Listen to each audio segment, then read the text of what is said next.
In my opinion, I think in terms of the business delivery, the BBA, for me, quality would mean, a business where we're getting things right at the right time. It's been delivered timely. We're doing the same thing for consistency.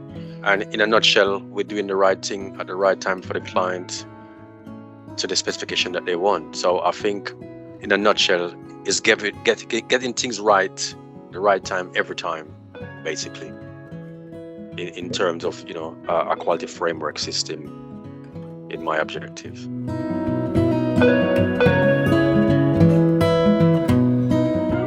I think my role is quite a unique role, and in the sense that it's looking at health, safety and environmental, but also with a kind of a backdrop of quality and everything. So I think in my role, it gives me the opportunity.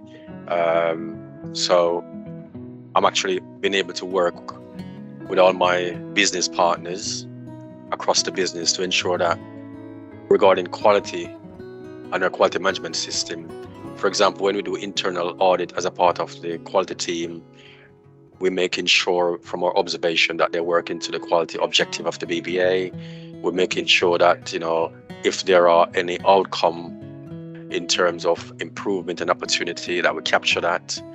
We don't go in with a blame culture approach, so they feel open to express, the reason why they do things the way they do it. And we're able to use those outcomes to improve our quality framework, basically, in terms of working to the objective that we've set within our quality policy, our quality procedures at the end of the day.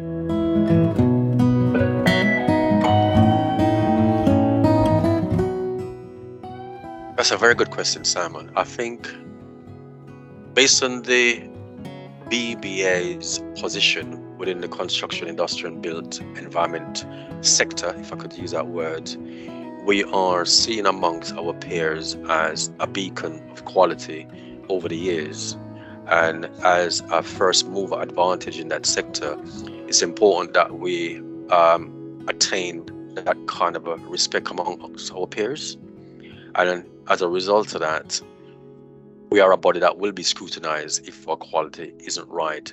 Plus, the key nucleus of that debate would be the fact that we're a certification aggregate body, and not just national, from a global respect perspective as well.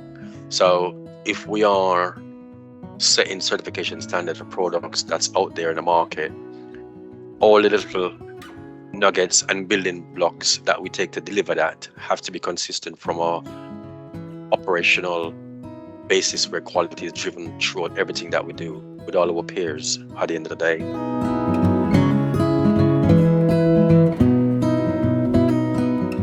Another excellent question, Simon. I think, again, the BBA could continue and improve on its peer networking. So within the sector, for example, from a health and safety perspective, time and time, we've got ongoing regulatory changes, development in the pipeline.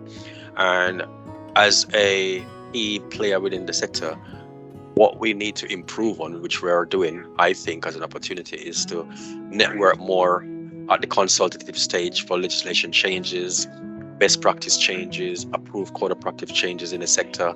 So, for example, if the HSE is coming out with regulatory change for fire regulation, or it's to do with, for example, there was a recent change to do with insulation material, making sure that we are first mover advantage at the consultative stage, so we can help to kind of be a catalyst in the direction of where those outcomes come from.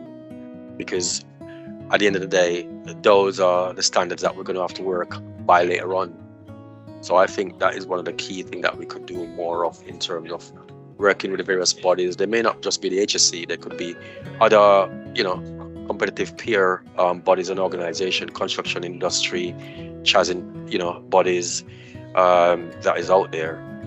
So we will get our voice earlier on in that mechanism for our legal framework.